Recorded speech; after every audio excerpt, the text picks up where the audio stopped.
નમસ્તે વિદ્યાર્થી મિત્રો, આજે આપણે ધોરણ 11 ચેપ્ટર નંબર 3 માં લેક્ચર નંબર 2 જોઈએ.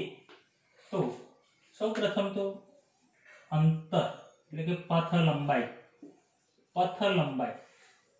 જેને આપણે અંતર તરીકે પણ ઓળખીએ. તો પથ લંબાઈ એટલે શું? પથ લંબાઈ એટલે કે પદાર્થ કોઈ સમયગાળામાં કણે કાપેલા અંતરને કોઈ સમયગાળામાં કણે કાપેલા કુલ અંતરને પથ લંબાઈ કહે છે. કુલ અંતરને પથ લંબાઈ અથવા તો કુલ અંતર પણ કહે છે, એમ કહેવાય. પથ લંબાઈ કહે છે. તો મિત્રો, અંતર એટલે કે તમે કોઈ પણ રસ્તે જાઓ છો, આમથી આમ કોઈ પણ એ કાપેલું તમે ચાલીને જેટલું જે દિશામાં જ્યાંથી જ્યાં ગયા હોય એ બધું જ અંતર, એને આપણે પથ લંબાઈ એટલે કે અંતર સ્વરૂપે ગણીશું. તો પથ લંબાઈ. એના પછી મિત્રો બીજી ભૌતિક રાશિ છે સ્થાનાંતર. સ્થાનાંતર કોને કહે છે? સ્થાનાંતર કે જેને આપણે ઇંગ્લિશમાં કહીશું ડિસ્પ્લેસમેન્ટ. તો સ્થાનાંતર, ધારો કે t1 સમયે પદાર્થનું સ્થાન x1 છે.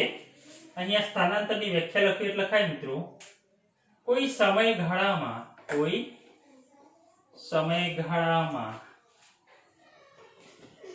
કણના સ્થાનમાં થતા ફેરફારને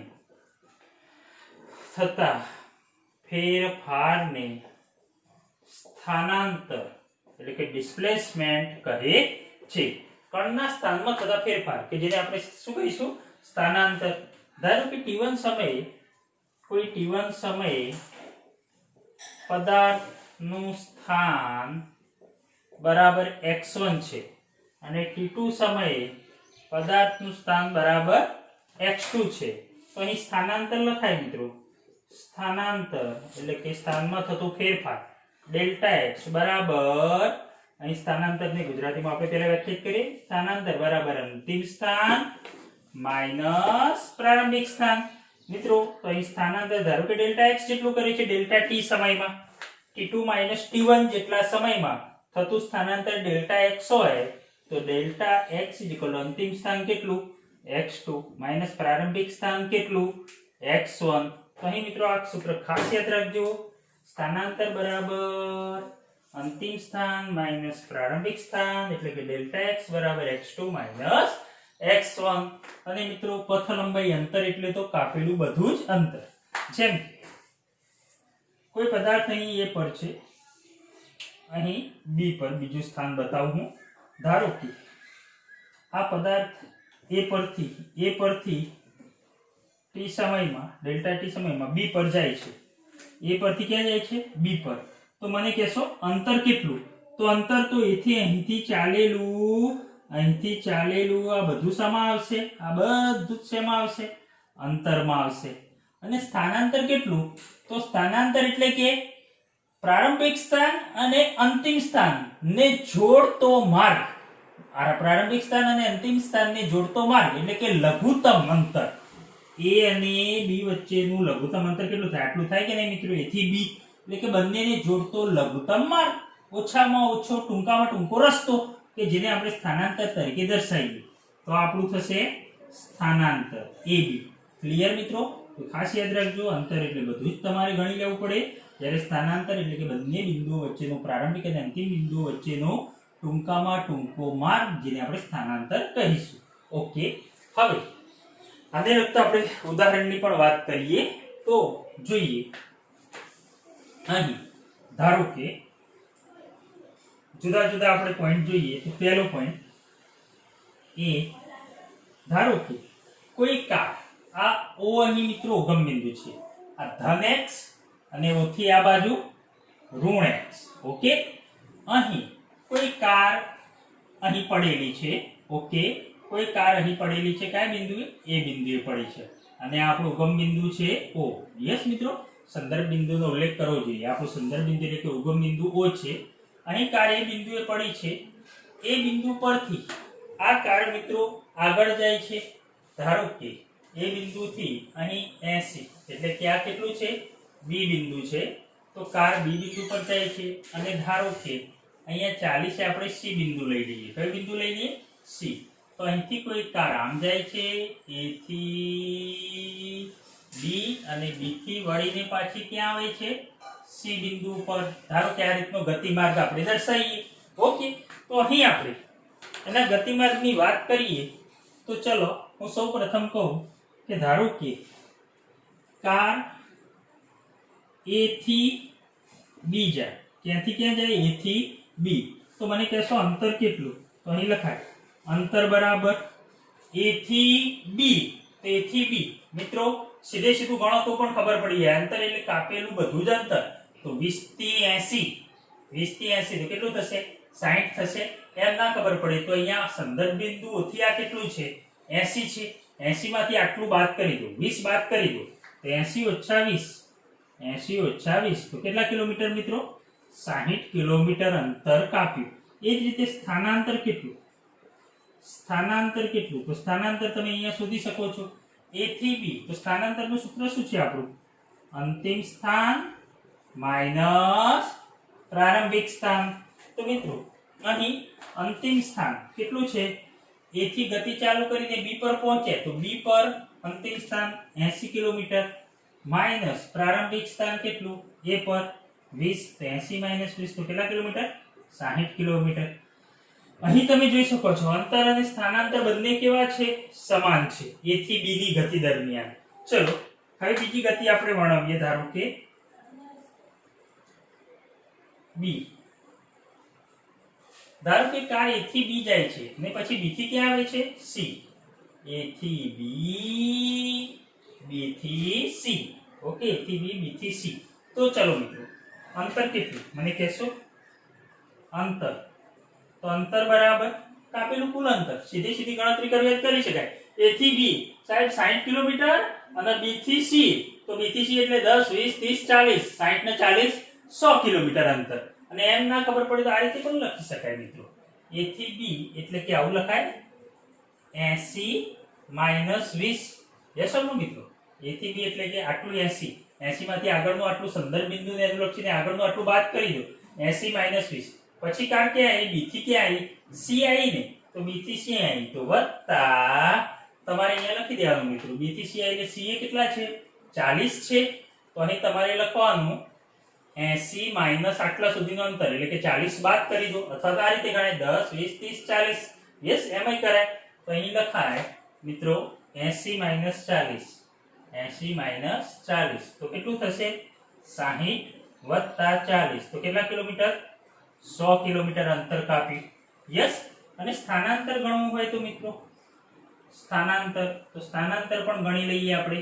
સ્થાનાંતર કાર એ થી ક્યાં ગઈ? બી. અને બી થી ક્યાં આવી? સી. અહીં સી તમારું અંતિમ સ્થાન થયું અને એથી જ ઘણી ગતિ ચાલુ કરી હતી તો એ તમારું પ્રારંભિક સ્થાન.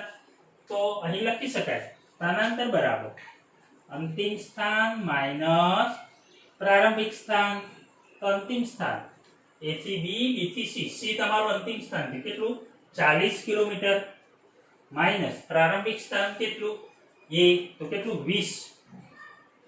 40 ઓછા 20 તો કેટલા કિલોમીટર? 20 કિલોમીટર. ક્લિયર? ઓકે મિત્રો અહીં અંતરમાં આવું ના લખવું હોય તો તમારે સીધે સીધું લખવું હોય તો પણ વાંધો નહીં. સીધે સીધું લખી દો અંતરમાં. એ થી બી કેટલું? 80 માઈનસ 20 એટલે આટલું કેટલું? 60. અને બી થી સી આવ્યું એટલે કેટલા? 10 20 30 40 તો 60 ને 40 100. આ રીતે ડાયરેક્ટ પણ લખી શકો છો. ઓકે ચલો હવે ધારો કે ત્રીજો પોઈન્ટ લઈએ સી ભાગ. ધારો કે કાર એ થી બી જાય છે અને બી થી પાછી ક્યાં આવે છે? એ આવે છે. કાર એ થી બી અને પાછી બી થી એ.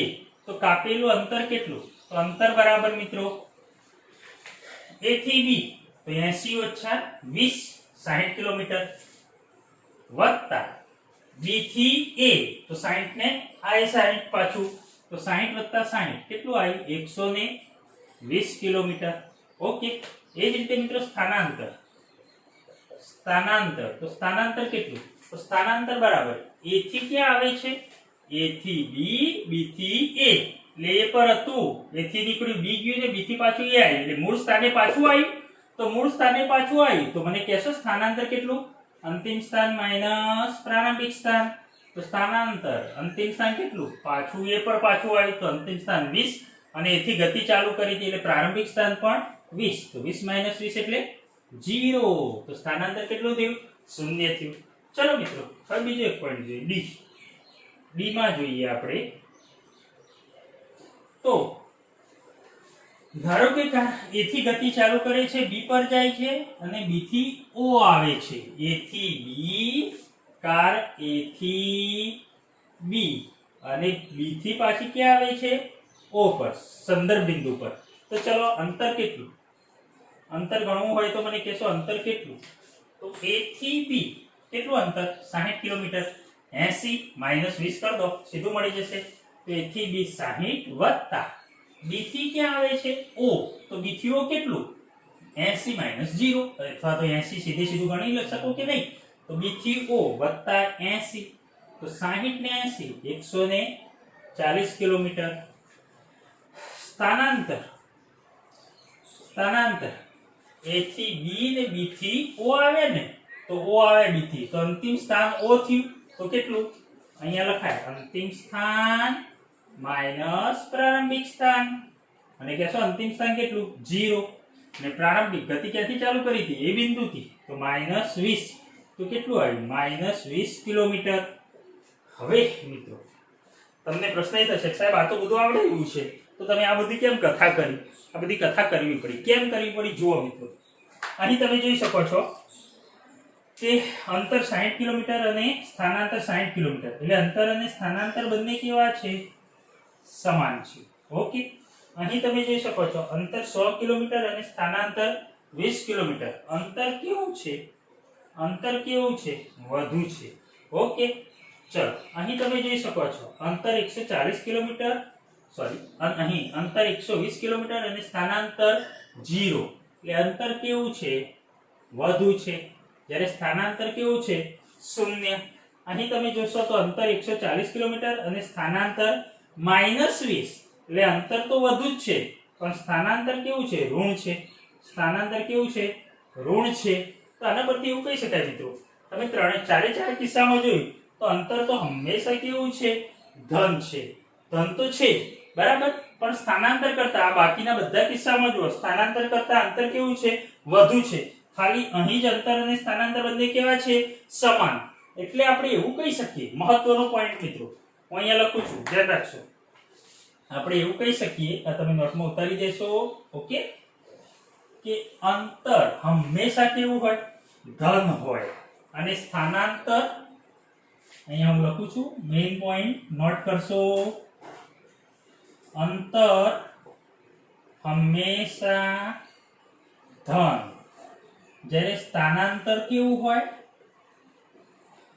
ધન, ઋણ કે શૂન્ય હોઈ શકે. ખાસ પોઈન્ટ નોંધજો મિત્રો, અંતર હંમેશા ધન, જ્યારે સ્થાનાંતર ધન, ઋણ કે શૂન્ય હોઈ શકે. આપણે આના પરથી આપણને ખ્યાલ આવી. ધારો કે એક ઉદાહરણ જોઈએ આપણે.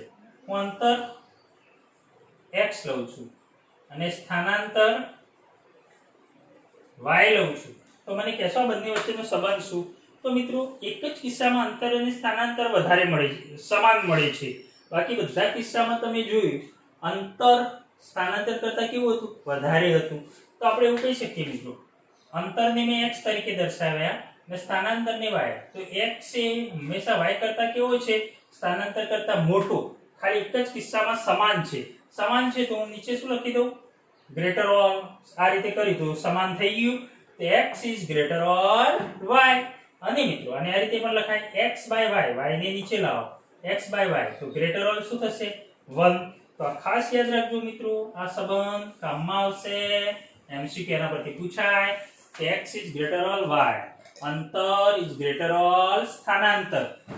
અંતર હંમેશા સ્થાનાંતર કરતા વધુ કે સમાન હોઈ શકે. અને સ્થાનાંતરના કેસમાં કેવું હોય?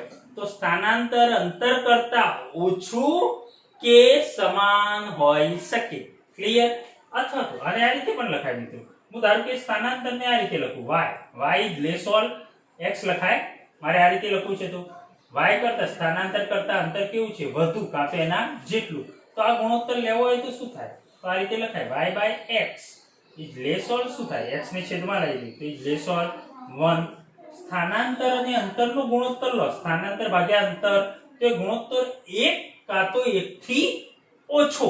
યસ ને મિત્રો, જ્યારે છેદ વધુ હોય ત્યારે આ ગુણોત્તર શું થાય ઓછો મળે, અને બંને સમાન હોય 1 1 છે તો ગુણોત્તર કેટલો મળશે 1 મળશે. એટલે કે મિત્રો આવું પણ લખી શકાય.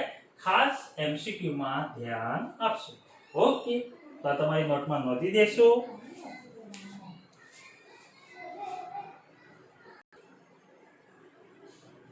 હવે મિત્રો આપણે સ્થાનાંતર અને પથ લંબાઈની વાત કરીએ તો જેમાંથી આપણને ખ્યાલ આવ્યો કે અંતર હંમેશા ધન, જ્યારે સ્થાનાંતર ધન, ઋણ કે શૂન્ય હોઈ શકે. જ્યારે સ્થાનાંતર પરથી પથની ગતિપથની સાચી માહિતી મળતી નથી. મિત્રો પદાર્થે જે અંતર કાપ્યું છે અથવા તો પદાર્થે જે ગતિ કરી છે એ ગતિપથની આપણને માહિતી મળશે નહીં સ્થાનાંતર પરથી. ક્લિયર? ઓકે.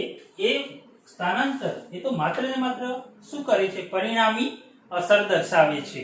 ઓકે, હવે આપણે બીજી ભૌતિક રાશિની વાત કરીએ, સરેરાશ ઝડપ અને સરેરાશ વેગ. તો મિત્રો આપણે જોઈએ સરેરાશ ઝડપ,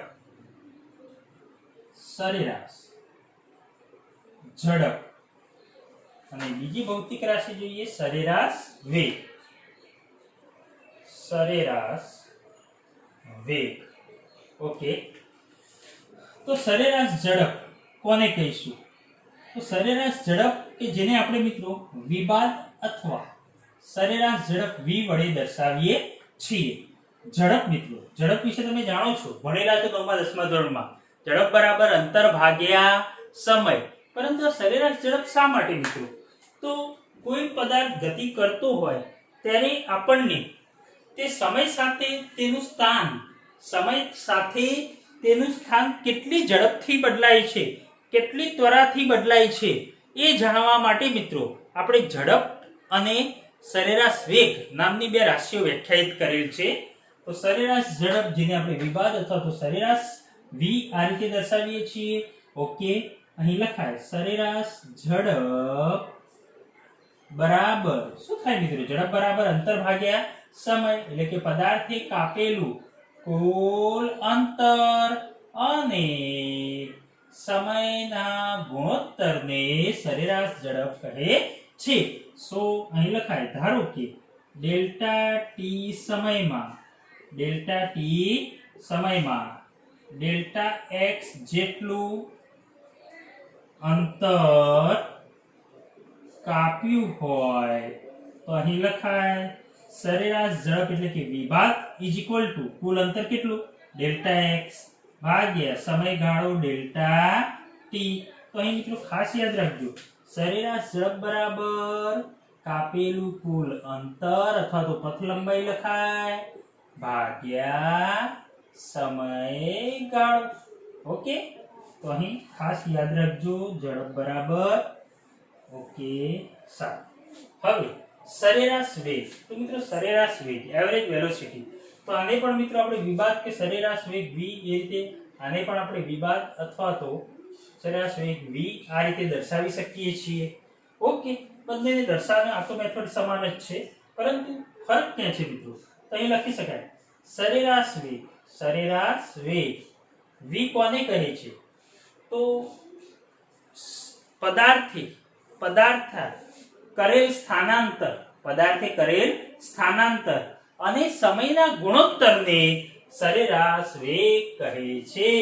કે સરેરાશ વેગ બરાબર સ્થાનાંતર ભાગ્યા સમયગાળો. ઓકે, તો અહીં તમે જોઈ શકો છો કે સરેરાશ ઝડપ જે અંતર પર આધારિત છે, જ્યારે સરેરાશ વેગ એ સ્થાનાંતર પર આધારિત છે. ઓકે, તો અહીં આપણે લખી શકીએ મિત્રો સરેરાશ વેગ વિભાગ ઇઝ ઇક્વલ ટુ સ્થાનાંતર. તો સ્થાનાંતર એટલે કે મિત્રો આપણે શું લખીએ છીએ? આ રીતે સૂત્ર બનાવી શકાય મિત્રો, સ્થાનાંતર ભાગ્યા સમયગાળો, એટલે કે સ્થાનાંતર બરાબર અંતિમ સ્થાન માઈનસ પ્રારંભિક સ્થાન ભાગ્યા સમયગાળો. મિત્રો ધારો કે t1 સમયે પદાર્થનું સ્થાન કેટલું x1, t1 સમયે પદાર્થનું સ્થાન x1 અને t2 સમયે પદાર્થનું સ્થાન કેટલું છે x2. તો અંતિમ સ્થાન કેટલું x2 માઈનસ પ્રારંભિક સ્થાન x1 ભાગ્યા સમયગાળો ડેલ્ટા t એટલે કે t2 માઈનસ t1. તો ખાસ યાદ રાખજો વિભાગ is equal to delta x by delta t બરાબર અંતિમ સ્થાન માઈનસ પ્રારંભિક સ્થાન અપોન t2 માઈનસ t1. મિત્રો આ સૂત્રનો ઉપયોગ સરેરાશ વેગ માટે આપણે એક્ઝામ્પલમાં કરવાના છીએ. ઓકે, ખાસ યાદ રાખજો. ધારો કે ડેલ્ટા t સમયગાળામાં પદાર્થના કરેલું સ્થાનાંતર ડેલ્ટા x હોય તો સરેરાશ વેગ વિભાગ is equal two x2 minus x1 upon t2 minus t1 સ્થાનાંતર ભાગ્યા સમયગાળો. ક્લિયર?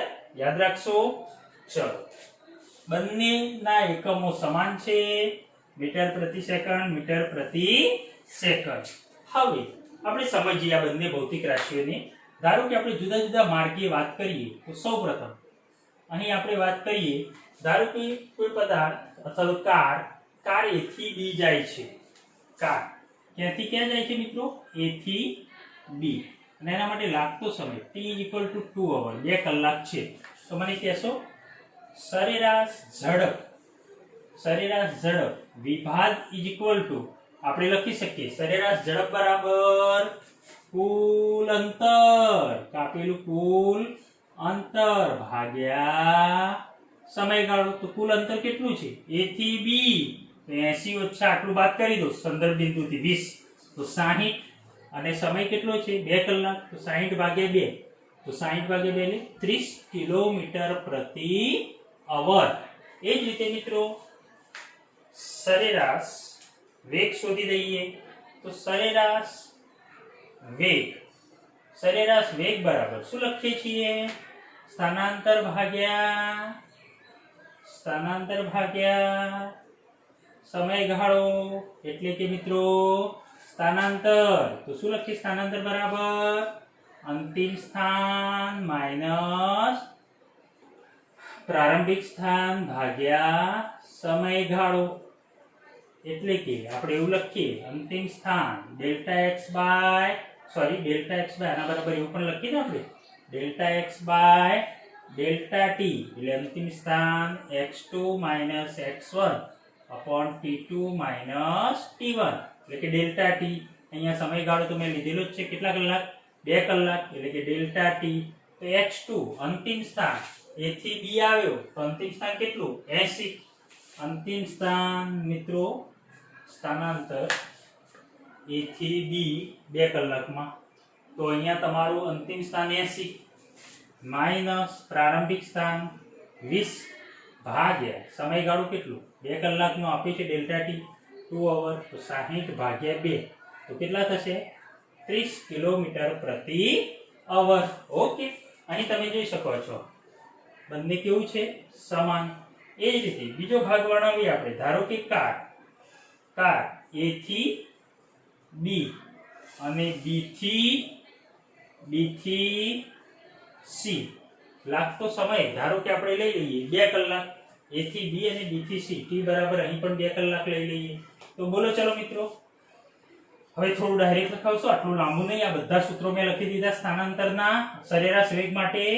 તો સરેરાશ ઝડપ વિભાગ ઇઝ ઇક્વલ ટુ બોલો કાપેલું કુલ અંતર A થી B અને B થી C, તો આટલું 60 અને B થી C કેટલું મિત્રો? આટલું એટલે કેટલું?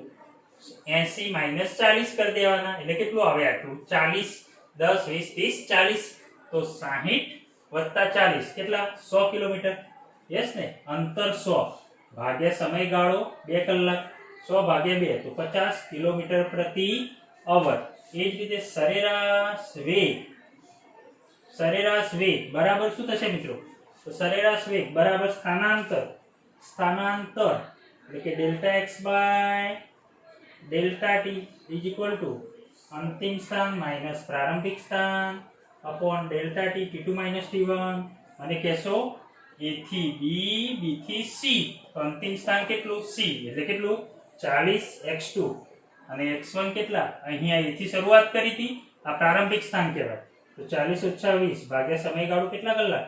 2 કલાકનો લીધો છે. તો 40 ઓછા 20 એટલે 20 ભાગ્યા 2 તો કેટલા આયા? 10 કિલોમીટર પ્રતિ અવર. એ જ રીતે મિત્રો ધારો કે ત્રીજો ભાગ લઈએ આપણે સી.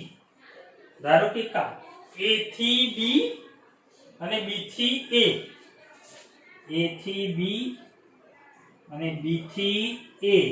તો મને કહેશો સરેરાશ ઝડપ વિભાગ બરાબર a થી b, b થી a. a થી b એટલે કેટલું અંતર? 60 અને b થી a કેટલું? 60.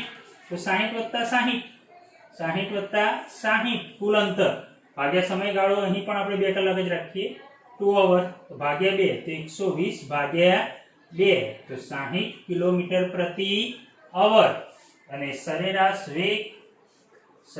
વેગ વિભાગ બોલો મિત્રો ΔX / ΔT એટલે કે અંતિમ સ્થાન માઈનસ પ્રારંભિક સ્થાન upon T2 - T1 એટલે કે ΔT.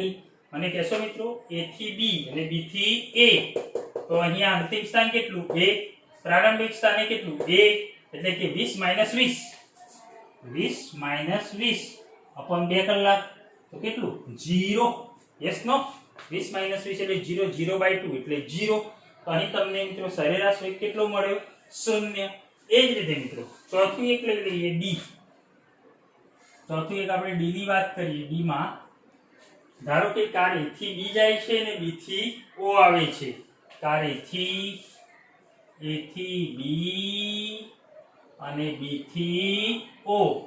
તો મને કહેશો સરેરાશ ઝડપ વિભાગ બરાબર શું થશે? મને કહેશો અંતર. સરેરાશ ઝડપ એટલે કુલ અંતર ભાગ્યા સમયગાળો. ધારો કે સમય અહીં પણ 2 કલાક લઈ લો, t = 2 અવર. તો અંતર કેટલું? a થી b 60 અને b થી o. b થી o એટલે કેટલું? આટલું 80. યસ, સંદર્ભ બિંદુથી. તો 60 + 80, 60 + 80 ભાગ્યા સમય 2 કલાક. 60 ને 80 140 ભાગ્યા 2 70 કિલોમીટર પ્રતિ અવર. ઓકે, 70 કિલોમીટર પ્રતિ અવર. એ જ રીતે મિત્રો સરેરાશ વેગ તો એ શોધી દો. આ સરેરાશ ઝડપ શોધી અહીં હું સરેરાશ વેગ લખી દઉં છું. સરેરાશ વેગ વિભાગ શું થશે? મને કહેશો a થી b ને b થી o. યસ, તો અંતિમ સ્થાન એટલે કે x2 વિભાગ x2 - x1 upon T2 - T1 એટલે ΔT. ચલો x2 કેટલા? a થી b ગયા અને b થી o આયા તો x2 કેટલા? 0. અંતિમ સ્થાન પ્રારંભિક સ્થાન ગતિની શરૂઆત a થી કરી હતી. 0 - 20 ભાગ્યા 2 -20 ભાગ્યા 2 તો -10 કિલોમીટર પ્રતિ અવર. તો મિત્રો આ ચારે ચાર કિસ્સામાં તમે જોઈ શકો છો કે અહીં તમે જોઈ શકો છો સરેરાશ ઝડપ અને સરેરાશ વેગ કેવા? સરેરાશ ઝડપ અને સરેરાશ વેગ સમાન છે. બીજા કિસ્સામાં સરેરાશ ઝડપ 50 જ્યારે સરેરાશ વેગ 10. ત્રીજા કિસ્સામાં એટલે સરેરાશ ઝડપ વધુ છે. ત્રીજા કિસ્સામાં સરેરાશ ઝડપ 60 અને સરેરાશ વેગ 0 એટલે કે સરેરાશ ઝડપ વધુ છે જ્યારે વેગ કેવો છે? 0 છે. ચોથા કિસ્સામાં સરેરાશ ઝડપ 70 અને સરેરાશ વેગ -10 એટલે કે સરેરાશ વેગ કેવો છે? ઋણ છે. તો અહીં પણ તમે જોઈ શક્યું કારણ કે મિત્રો સરેરાશ ઝડપ તો અંતર ઉપર આધારિત છે જ્યારે સરેરાશ વેગ તો સ્થાનાંતર ઉપર આધારિત છે. તો અહીં તમે કહી શકો છો કે સરેરાશ ઝડપ એ હંમેશા કેવી હોય? સરેરાશ ઝડપ જે હંમેશા ધન હોય જ્યારે સરેરાશ વેગ ધન ઋણ કે શૂન્ય હોઈ શકે. સરેરાશ વેગ એ શેના પર આધારિત છે? સ્થાનાંતર પર આધારિત છે. તો તે ધન ઋણ કે શૂન્ય હોઈ શકે. ક્લિયર? ઓકે. હવે મિત્રો અહીં પણ તમારે MCQ બનાવવો હોય તો બનાવી શકાય. ધારો કે હું હવે આ ભૂસી દઉં છું. આ તમારે લખવાથી આ સમજવા માટે છે. ઓકે, ધારો કે હું એમ કહું નોટ સરેરાશ ઝડપ એને x વડે દર્શાવો અને સરેરાશ વેગ એને y વડે દર્શાવો. તમે સિમ્પલ મિત્રો x અને y એક કેસમાં x અને y કેવા છે સમાન છે, બાકી બધા કેસમાં સરેરાશ ઝડપ એ y કરતા કેવી છે, સરેરાશ વેગ કરતા કેવી છે વધારે છે, એટલે કે x is greater than y. પરંતુ સમાન પણ હોઈ શકે પહેલા કેસમાં, તો x is greater or y, so x by y, y ને છેદમાં લઈ દો તો ગ્રેટર ઓર 1. મિત્રો અહીં અંશમાં ઝડપ છે એટલે આ ગુણોત્તર એક કરતા કેવો હોય મોટો કાં તો એકના જેટલો. ઓકે, અને ધારો કે હું એમ કહું કે y આ રીતે દર્શાવું તો y લેસ ઓર x આ રીતે પણ લખી શકાય. x ને નીચે લાવી દો, સરેરાશ ઝડપને નીચે લખું તો y by x is less or 1, એટલે કે જો ઉપર વેગ રાખું ને નીચે ઝડપ રાખું તો એ ગુણોત્તર એક જેટલો કાં તો એકથી નાનો મળશે. ઓકે, તો આ તમને ખાસ ખબર હોવી જોઈએ મિત્રો. પરીક્ષામાં એમસીક્યુ આ રીતે પૂછાઈ શકે છે કે ભાઈ સરેરાશ ઝડપ અને સરેરાશ વેગ વચ્ચે શું કહી શકો, તો સરેરાશ ઝડપ ઓલવેઝ ગ્રેટર ધેન સરેરાશ વેગ, બટ ગ્રેટર ઓલ સમાન પણ હોઈ શકે. ક્લિયર?